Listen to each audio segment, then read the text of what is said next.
Le monde de Victoria Blackwood avait toujours évolué à la vitesse de la puissance et de la précision, jusqu'à ce que la légère pluie de novembre transforme le cimetière en un lieu qu'elle ne contrôlait plus. Elle s'immobilisa devant le tombeau de marbre d'Adrienne, des lys blancs tremblants dans ses mains gantées. Une jeune serveuse noire, l'uniforme noirci par les larmes, était agenouillée près d'un petit garçon. Tous deux pleuraient comme si la terre elle-même leur avait brisé le cœur. « Excusez-moi », la voix de Victoria rompit le silence. « C'est un moment privé. Vous n'êtes pas au bon endroit. » La femme leva le visage, les yeux rouges mais sereins. « Je suis désolé. Je ne savais pas que quelqu'un viendrait aujourd'hui. »« Qui es-tu » demanda Victoria, son instinct s'aiguisant. « Et pourquoi pleures-tu sur la tombe de mon fils ?» L'enfant leva les yeux des yeux verts brillants, identiques à ceux d'Adrienne.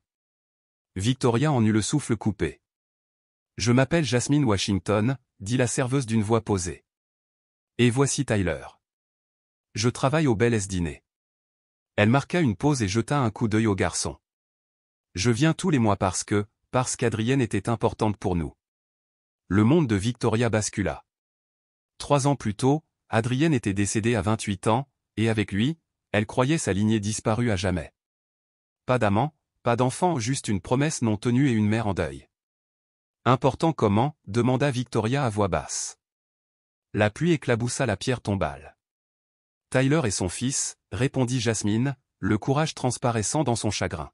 « Adrienne m'a demandé de prendre soin de lui, quoi qu'il arrive. » Le bouquet glissa des mains de Victoria, les lys se dispersant sur la pierre froide. 6 ans de deuil, pour finalement apprendre qu'elle avait un petit-fils à la peau foncée, élevé par une serveuse, vivant dans un monde qu'elle n'avait jamais imaginé. Dans les semaines qui suivirent, Victoria mobilisa toutes les ressources. Des détectives privés passèrent au peigne fin la vie de Jasmine, 2 emplois, 2 pièces, aucune trace de la mère biologique de Tyler, rien d'officiel n'existait. Finalement, Jasmine fut convoquée chez Blackwood Industries. Dans le bureau du 42e étage, Victoria glissa un chèque sur le bureau rutilant. 200 000 $. Tyler vient vivre avec moi.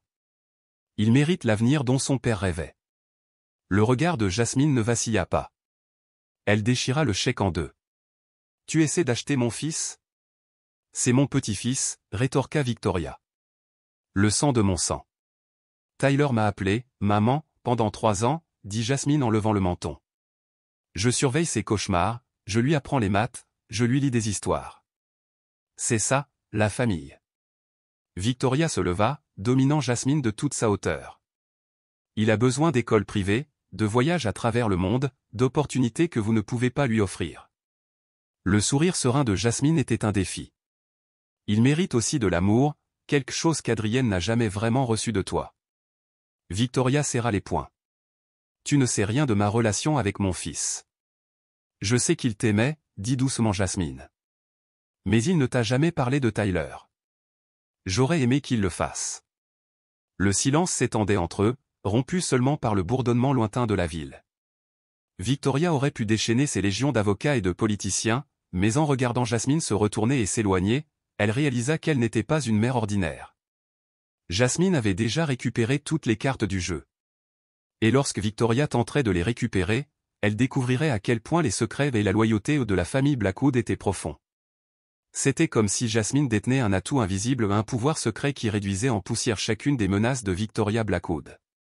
Pour la première fois de sa vie, Victoria se sentait observée, mise à nu par une femme qui perçait toutes ses défenses et elle était totalement indifférente. 3 jours après leur affrontement au bureau, le téléphone de Victoria sonna. Son avocat principal, Richard Thornton, semblait nerveux, un fait rare en 2 décennies de partenariat. « Victoria, » dit-il d'une voix tendue, « je dois te parler de l'affaire de garde. Mademoiselle Washington vient de prendre un avocat. » Victoria rit en tapotant le bureau en acajou de ses doigts manucurés. « Quel argent a-t-elle ? Un avocat commis d'office ? » En fait, hésita Richard, c'est Morrison, Caldwell et Pierce. Il la représente bénévolement. Son café a failli se renverser. Morrison, Caldwell et Pierce, un cabinet national de premier plan connu pour ses victoires en matière de droit civique et ses batailles judiciaires sans défaite. Impossible. Pourquoi embaucherait-il une serveuse ? Le ton de Richard était sombre. Je ne sais pas. Mais ils ont déjà déposé une requête préventive. Toute tentative de lui enlever son enfant sera considérée comme un enlèvement, fondé sur la discrimination socio-économique. Victoria raccrocha violemment. Jasmine venait de jouer sa première carte, la plus puissante. Pendant ce temps, dans le modeste appartement de Jasmine, un rassemblement bien différent se déroulait. Le docteur Michael Shinn, professeur de droit à Columbia. Amanda Torres, journaliste d'investigation connue pour avoir dénoncé la cupidité des entreprises. Et au centre, Helen Washington, l'élégante tante de Jasmine, originaire de Chicago. « Merci d'être venue, dit Jasmine en serrant Helen dans ses bras. Je sais que ton vol a été long. Les yeux d'Hélène brillaient de fierté. Quand tu as appelé, j'ai tout annulé. On a attendu ça pendant 3 ans. Le petit Tyler jouait par terre, ignorant que les alliés de sa mère se préparaient à déclarer la guerre. Le docteur Shinn ouvrit un épais dossier. Jasmine, es-tu sûre? Une fois que nous aurons commencé, il n'y aura plus de retour en arrière. Les ressources de Victoria sont quasiment illimitées. Je me suis préparé pendant 3 ans, répondit Jasmine d'un ton neutre. Chaque soir de cours de droit, chaque livre, chaque contact, tout pour protéger Tyler et honorer la mémoire d'Adrienne. Amanda leva les yeux de son ordinateur portable. Les preuves sont irréfutables. 3 ans à documenter les pots de vin, les violations du droit du travail et les fraudes fiscales de Blackwood Industries. De quoi ruiner sa réputation. Hélène se tenait près de la fenêtre, regardant dehors. Victoria pense que sa richesse la rend intouchable. Elle ignore que la fille d'Adrienne a étudié chaque affaire douteuse, chaque société écran, chaque paiement en coulisses. C'était tante Hélène, expliqua Jasmine.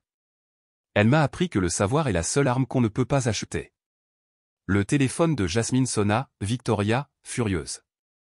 À quel jeu s'agit-il, aboya Victoria. Comment une serveuse peut-elle s'assurer des services d'avocat de ce calibre? Jasmine mit le téléphone en mode haut-parleur. Victoria, je t'avais prévenu qu'il y avait des choses que tu n'avais pas encore découvertes. Des ressources illimitées? Tu penses que l'argent est le seul pouvoir. Victoria s'esclaffa. La vérité ne paie pas les avocats. Mais la vérité sur vos contrats frauduleux, vos milliards de pots de vin, cette vérité est infiniment plus précieuse pour les bonnes personnes. Silence.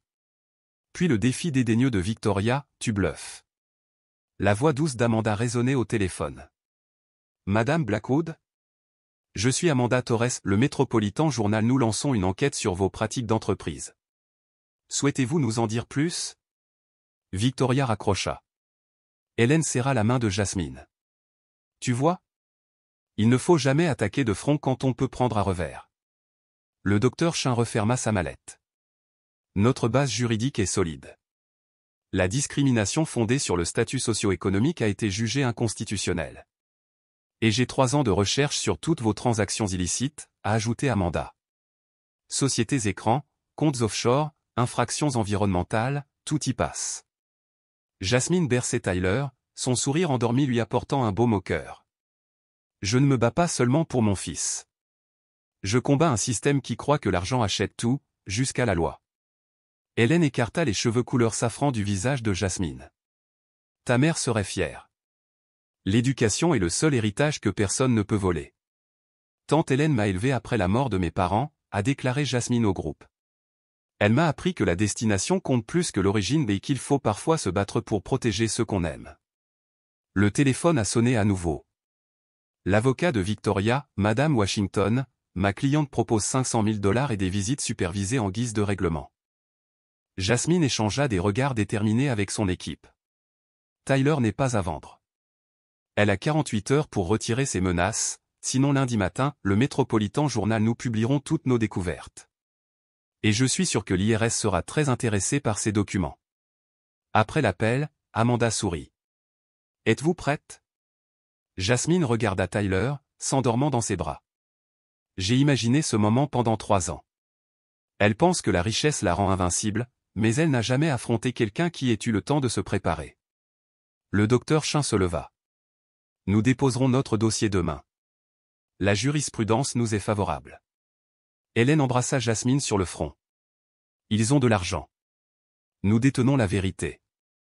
Cette nuit-là, Jasmine ouvrit un coffre dans sa chambre. À l'intérieur, des diplômes de cours de droit du soir, des certificats de cours de management, des lettres de recommandation et, au fond, Une photo de Jasmine avec Adrienne et une jeune femme à la peau claire, preuve d'un secret de famille que Victoria n'avait jamais deviné. Lundi matin, Victoria s'est réveillée avec 37 appels manqués. Son assistant, David, l'attendait à sa porte, sa tablette dans les mains tremblantes. « Victoria, tu dois voir ça. » Sur l'écran, le Métropolitan Journal titre flamboyant. Un empire bâti sur la corruption, des documents divulgués révèlent des décennies de criminalité chez Blackwood Industries. Ci-dessous, des contrats numérisés, des registres de paiement, des enregistrements, des preuves de réunions que Victoria croyait intraçables. Son téléphone sonna, Richard Thornton. C'est un désastre. L'IRS a émis des mandats de perquisition. Le FBI est en route. La SEC a suspendu toutes les transactions. Le monde de Victoria s'est effondré. Elle s'est précipitée vers son ordinateur, connexion bancaire refusée. Compte bloqué. Les mains tremblantes, elle composa le numéro de Jasmine.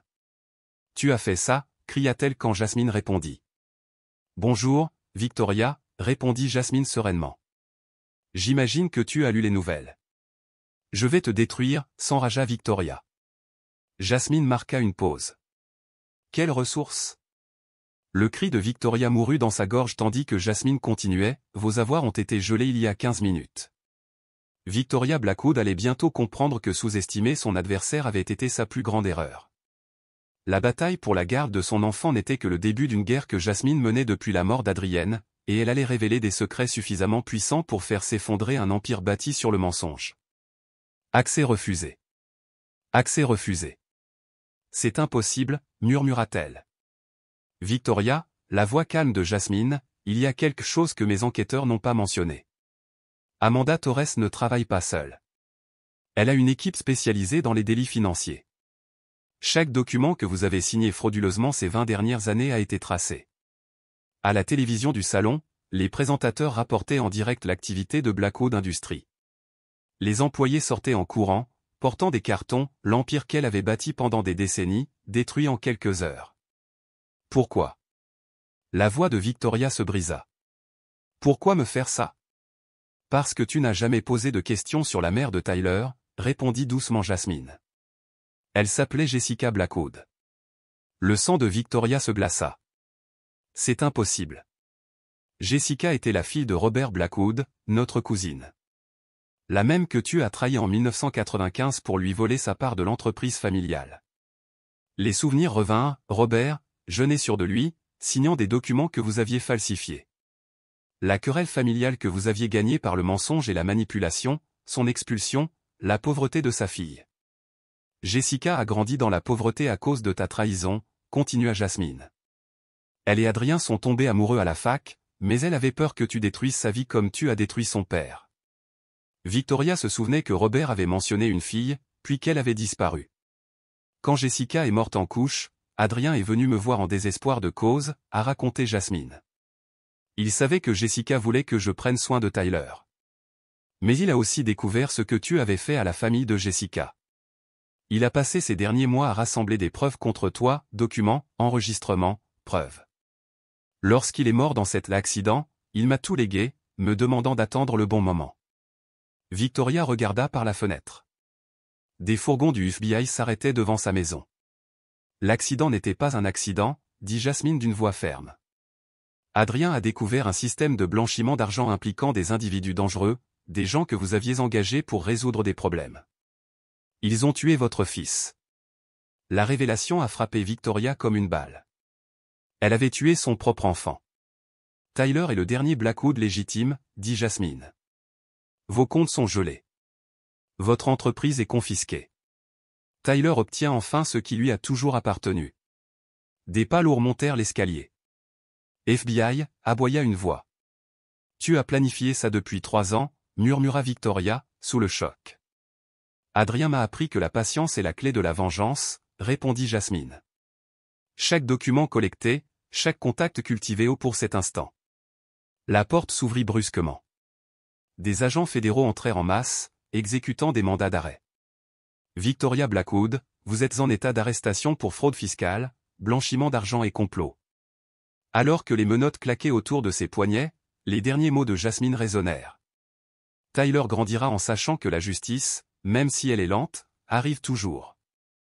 Les caméras de télévision ont filmé son cortège vers le croiseur, son empire s'effondrant en direct devant des millions de personnes. Cet après-midi-là, Jasmine était assise sur un banc et regardait Tyler jouer dans le bac à sable. Son téléphone sonna. « Ma fille, j'ai vu les infos. »« Comment te sens-tu » dit Hélène. « Comme si Adrien pouvait enfin reposer en paix », répondit doucement Jasmine en souriant tandis que Tyler glissait le long de la goulotte en plastique. Et Tyler, il saura que sa famille s'est battue pour la justice, pas pour la vengeance. 2 ans plus tard. À la prison d'État pour femmes de Millbrook, Victoria, vêtue de son uniforme orange, repassait des chemises pour 2,50 $ de l'heure, l'ironie ultime. « Blackwood, vous avez un visiteur » annonça le garde. Victoria s'attendait à voir son ancien avocat.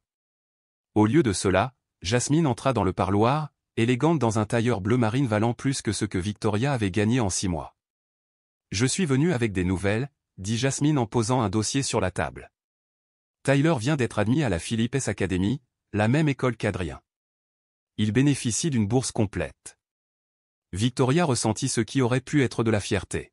« Pourquoi me dire ça ?»« Parce que tu es sa grand-mère, » répondit Jasmine, et parce que Tyler a demandé si les mauvaises personnes pouvaient devenir bonnes. Elle ouvrit le dossier, révélant des photos de Tyler en uniforme, rayonnant. Il apprend le violon, comme son père. Un talent naturel, dit son professeur. La voix de Victoria tremblait. Comment peux-tu te permettre tout ça? Le sourire de Jasmine était chaleureux. La fortune que vous avez volée a été restituée par la justice. Tyler est l'héritier de la totalité du patrimoine légitime des Blackwood. Ironique, murmura Victoria. Et toi, demanda doucement Jasmine. Que as-tu gagné? Victoria ferma les yeux. J'ai eu la chance de donner à Tyler ce que tu n'as jamais donné à Adrien, dit Jasmine en se levant. Une famille fondée sur l'amour, pas sur l'argent, et la paix dans laquelle Jessica et Adrien peuvent enfin reposer.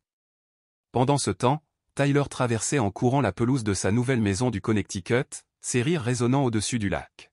« Maman, est-ce que je peux jouer du violon pour toi » cria-t-il en courant à l'intérieur. « Bien sûr, mon amour » répondit Jasmine en le regardant porter fièrement son arc. Derrière elle, un diplôme encadré de la Philippes Academy brillait sur le mur. Jasmine a expliqué plus tard à Tyler. La meilleure vengeance n'est pas de détruire ses ennemis, mais de construire quelque chose de si beau qu'il regrette de ne pas en faire partie. Et c'était sa véritable victoire. Non pas la chute de Victoria Blackwood, mais l'avènement d'un avenir où Tyler saurait que la force de sa famille résidait dans l'amour, l'intégrité et la justice, des valeurs qu'aucune somme d'argent ne pourrait jamais acheter.